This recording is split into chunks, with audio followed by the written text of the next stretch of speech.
Hola a todos, ¿cómo están? Mi nombre es Juan Cruz Mosqueda, soy estudiante del último año de la carrera de Medicina.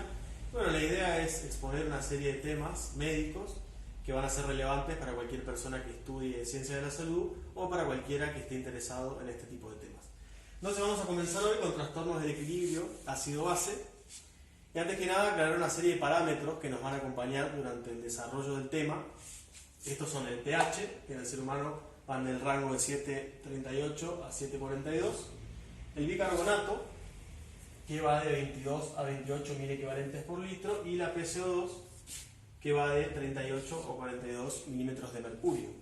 Entonces, en uno de los casos que se produzca un desequilibrio tendiendo hacia la acidosis, para ejemplificar lo que sucede a nivel celular, en el caso de que se produzca una isquemia tisular y una disminución de la perfusión tisular, vamos a tener una disminución del intercambio de nutrientes y oxígenos que van a dirigirse a la célula y también un trastorno en la eliminación del dióxido de carbono que va a aumentar de sustancias ácidas y también del ácido láctico.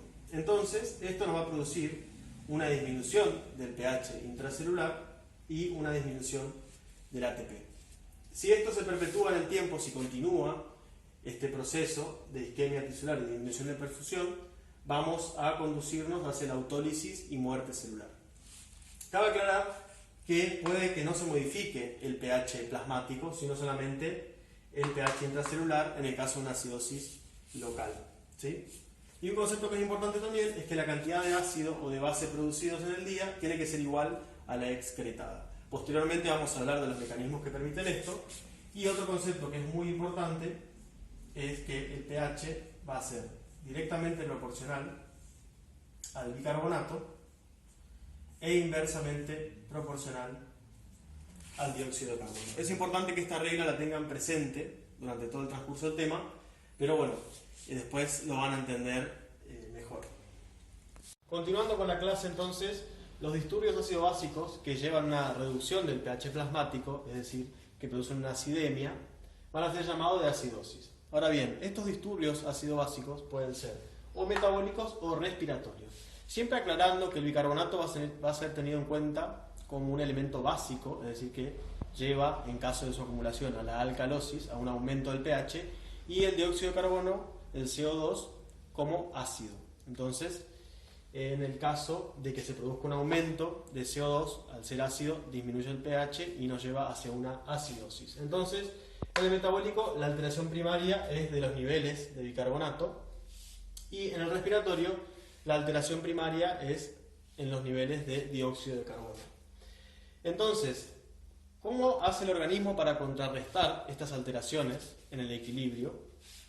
A través del sistema tampón o también llamados buffer, que consisten en un par ácido-base conjugada que actúan como dador y aceptor de protones, siempre protones refiriéndonos a iones de hidrógeno principalmente, respectivamente, ¿no? Entonces hay uno que va a dar y otro que va a aceptar esos protones para tratar de amenizar la situación, por ejemplo, de acidosis metabólica. Pero lo que hay que aclarar también es que este sistema no es perfecto, es decir, que hasta cierto punto es útil y después ya tenemos que tomar medidas terapéuticas por fuera de lo fisiológico. Bueno, voy a explicar el principal sistema de tamponamiento a nivel extracelular, que es el sistema bicarbonato dióxido de carbono. Entonces vamos a tener el bicarbonato como una base conjugada y al dióxido de carbono como un ácido. Entonces, el exceso de iones de hidrógeno o de protones es tamponado por el bicarbonato formando ácido carbónico. La reacción es la siguiente. Se une el bicarbonato con los iones de hidrógeno, nos van a producir el ácido carbónico y a través de una enzima que es la anidrasa carbónica que está presente en los glóbulos rojos, este ácido carbónico se transforma en dióxido de carbono más agua. ¿Cuál es la finalidad entonces de esto? Ustedes se preguntarán.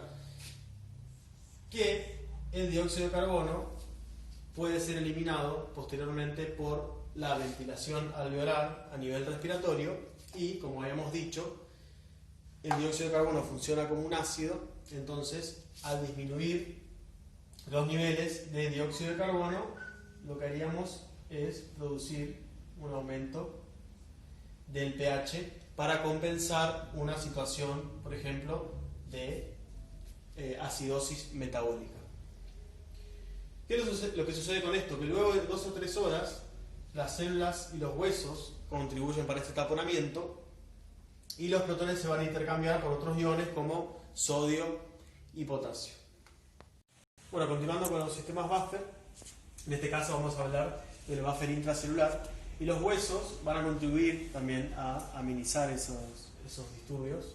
En el caso de la acidosis, van a producir una captación continua de iones de hidrógeno que se va a dar a costa de la degradación progresiva de fosfato de calcio, que, recordando, este fosfato de calcio es un constituyente mineral óseo. Entonces, si esto se perpetúa, vamos a tener una desmineralización ósea y puede producir las consecuencias clínicas de raquitismo y osteomalacia. Y a nivel celular, vamos a ejemplificarlo tanto en acidosis y en alcalosis.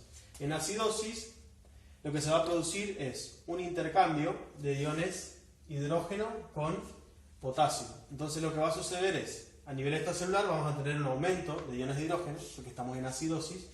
Entonces se va a producir un intercambio, los iones de hidrógeno van a migrar hacia el espacio intracelular y el potasio que está en el espacio intracelular va a dirigirse a intercambiarse por los iones de hidrógeno y acumularse en el espacio extracelular. Entonces, lo que nos va a producir es una hiperpotasemia. Por eso, en la acidosis existe hiperpotasemia. Vamos ahora a la alcalosis. En la alcalosis vamos a ver que se produce la migración del potasio sérico hacia el espacio intracelular y que los iones de hidrógenos son intercambiados para el espacio extracelular. Entonces, vamos a tener, en el caso de una alcalosis, la presencia de hipopotasemia.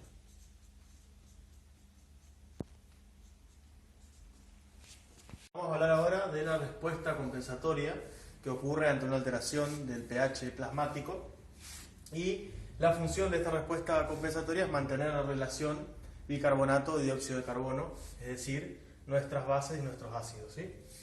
Entonces, para ejemplificarlo y explicarlo, en el caso de tener una variación de pH que nos hable de una acidosis metabólica, existen unos quimiorreceptores ubicados en el arco aórtico que lo que van a hacer es censar esta variación de pH, en este caso un pH disminuido, menor a 7,38. Esta variación del pH hacia acidosis, entonces lo captan, transmiten un impulso aferente a través del nervio vago, acuérdense, el 10º par craneal, hacia el bulbo raquídeo, que es parte del tronco encefálico, el sistema nervioso central, donde se encuentra el centro respiratorio. De esta manera, lo que se produce es una hiperventilación, cuyo objetivo entonces es disminuir los niveles de dióxido de carbono, también disminuyendo la PCO2, y de esta manera producir un aumento de pH para intentar justamente compensar esa situación de acidosis metabólica que es la que estamos planteando. Y en el caso contrario, en el caso de una alcalosis metabólica, esta parte va a producirse de la misma manera, la respuesta, pero el producto final y la conducta es de hipoventilación. Entonces, de esta manera, al hipoventilar se aumenta la concentración, nos aumentan las concentraciones de dióxido de carbono, dándonos como resultado una disminución del pH. Siempre recordando que el dióxido de carbono actúa como ácido, entonces básicamente al aumentar los ácidos va a disminuir nuestro pH, es decir, va a ser menor de 7,38. Y ahora vamos a hablar de la parte de la respuesta compensatoria a nivel respiratorio, es decir, en el caso de una acidosis respiratoria. Es importante el concepto de que el pH de las células tubulares va a acompañar al plasmático de una manera en que se coordine esa respuesta, ¿sí? Entonces, ante una acidosis respiratoria, es decir, cuyo origen sea respiratorio, que después vamos a ver las causas, vamos a tener a nivel renal un aumento en la expresión renal de iones de hidrógeno, de protones, y una retención de bicarbonato. Entonces, de esta manera, retenemos bicarbonato, que era nuestra base, e intentamos compensar la acidosis llevando hacia lo que sería una alcalosis, ¿sí? Cabe aclarar una diferencia entre estos dos mecanismos o respuestas compensatorias, es que la respuesta compensatoria a nivel renal tiene un inicio demorado con respecto a la respiratoria, más o menos entre 5 días es lo que demora en iniciarse, porque depende del riñón y no de la parte respiratoria, que bueno, es un poco más dinámica.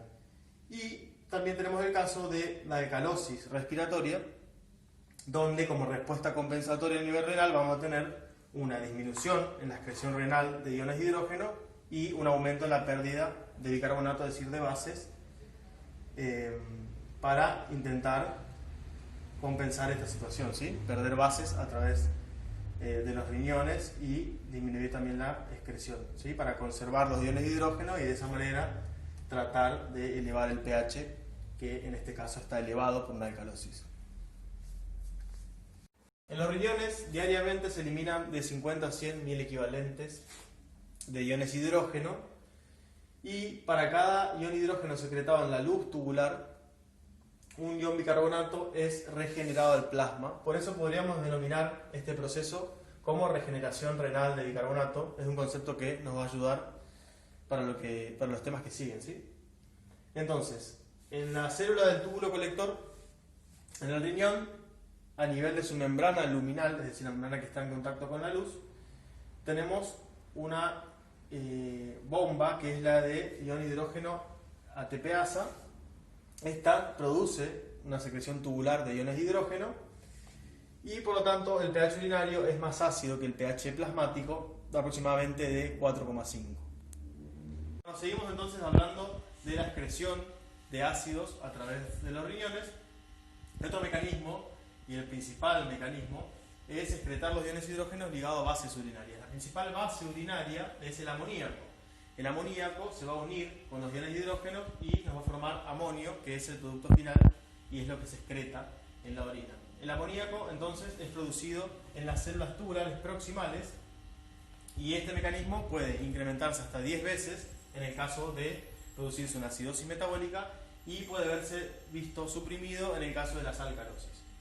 Otro concepto que es muy importante también es el de la reabsorción de bicarbonato, de la que ya habíamos hablado un poco antes, pero vamos a profundizarlo también. Entonces, a nivel de la célula tubular se van a secretar iones de hidrógeno en intercambio de reabsorción de sodio.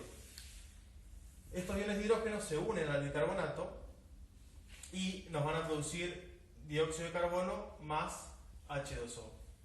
Este dióxido de carbono difunde libremente por la membrana de la célula tubular y en el citoplasma va a seguir la reacción inversa, convirtiéndose nuevamente en bicarbonato y iones de hidrógeno. Estos iones de hidrógeno son secretados y este bicarbonato es reabsorbido.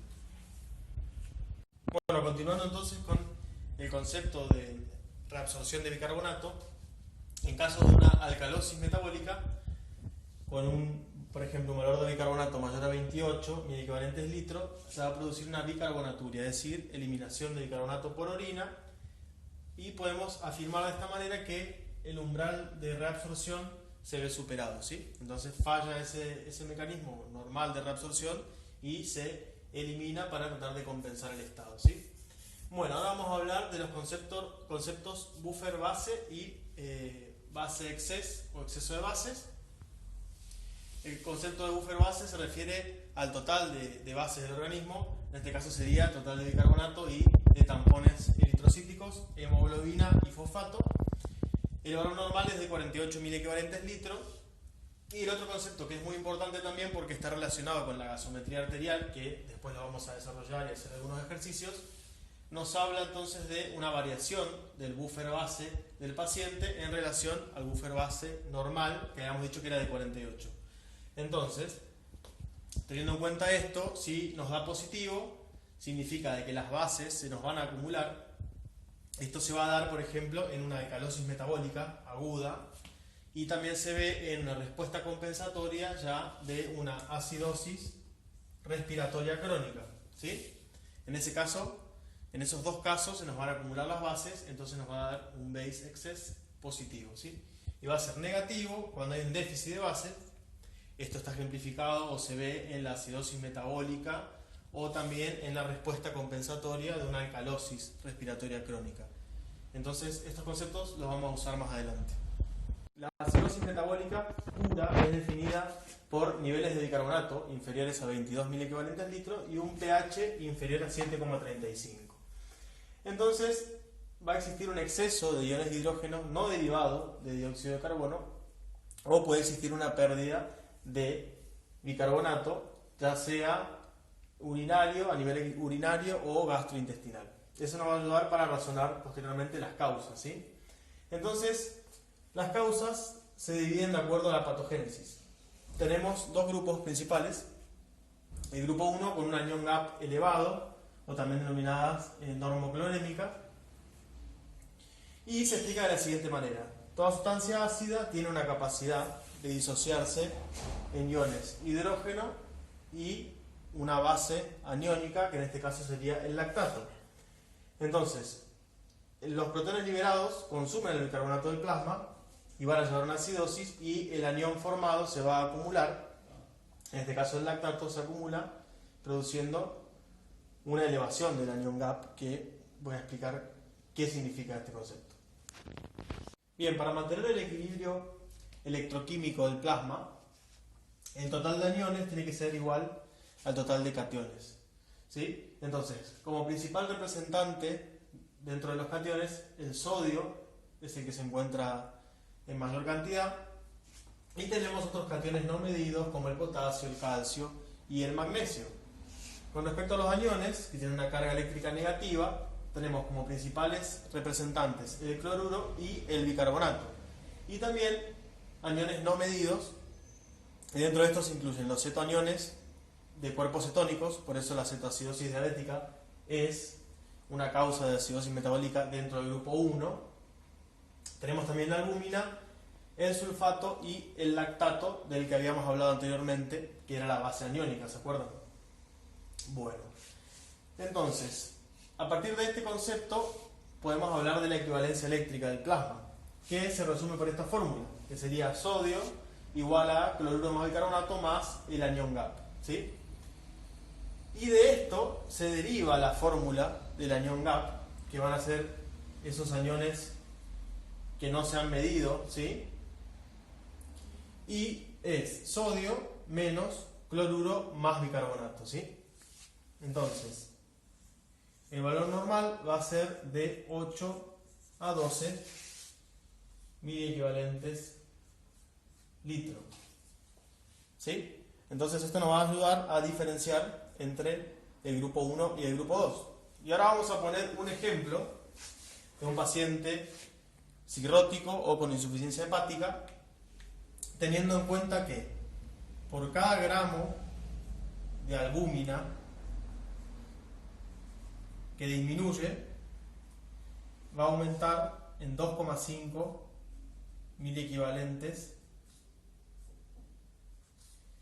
de anión GAP, ¿sí? Entonces, supongamos que tenemos estos datos de laboratorio de nuestro paciente, ¿no? Él viene con una albúmina de 2,5 gramos, que va a estar disminuida con respecto al valor normal, y cuando la hacemos en anión GAP, mediante la fórmula, nos da 12, ¿sí? Pero teniendo en cuenta este concepto, el valor normal de la albúmina es de 4,5, el paciente tiene 2 gramos disminuido de albúmina. Si habíamos dicho que por cada gramo eran 2,5, ante la disminución de 2 gramos tenemos 5 miliequivalentes aumentados. Entonces, si hacemos el anión GAP corregido, le vamos a sumar 5 a estos 12, entonces nos va a dar 17. Entonces, el paciente en realidad, cuando hacemos la fórmula y lo corregimos, nos damos cuenta de que se encuentra en acidosis. Entonces, este concepto es importante para evaluar el resultado que estamos teniendo ante un paciente con determinadas características, ¿sí?